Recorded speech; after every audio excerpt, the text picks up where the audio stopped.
think she's just coming into herself now and really is a nice little filly. Second in the fantasy, second before that in the Honeybee. How do you make up the ground and take the next step forward for the Kentucky Oaks? Well, in both of those races, she really set the race up for the closers. I mean, in the Honeybee, she went 22 and change. The Fantasy went 23, 46, and both times she was hooked around the turn. Made an early run. They made her go from the 3.5 pole, almost just shy of the 4 furlong pole, and so it was a prolonged run for the wire. And she's great relaxing. And so if Serengeti Empress is in there and takes the lead, I think she'll be even a stronger filly. She doesn't have to be on the lead. If they go slow, she can be on the lead. She's got a very high cruising speed, and so she's just as versatile as a horse you could want. I mean, you don't have to take her back, but she can put herself wherever she wants to be, and she breaks sharp. She's a great gate filly.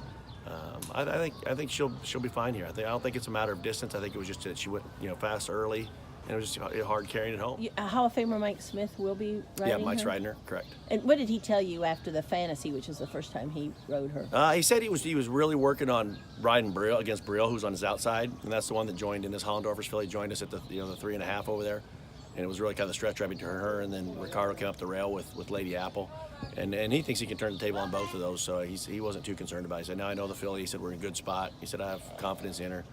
She galloped out strong. I don't think it was particularly just the way the race set up was more so than who she was running against. You've trained on your own before, then you left the track with your to spend more time with your kids, and then you helped your dad towards the end of his life with his career. Now you've taken over the Jack Van Berg stable.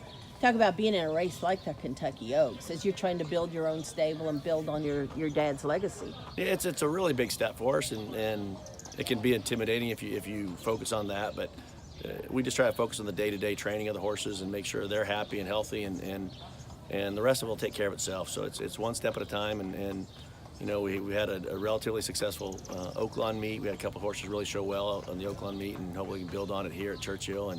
And you just each year you just try to build those kind of horses in your barn and get the nicer horses, and it'll come with time. We'll do okay. How did you get Motion to Motion? She started out at Emerald Downs. Yeah, Mike Puich, who does all of Dr. Mark's, goes to the sale and buys them, breaks them, has his rehab facility up there at Pegasus. He does all his babies. Mike was real good friends with my brother Tim, and then when Dad came back to the Midwest, Mike came back and said, "We want somebody to Oaklawn."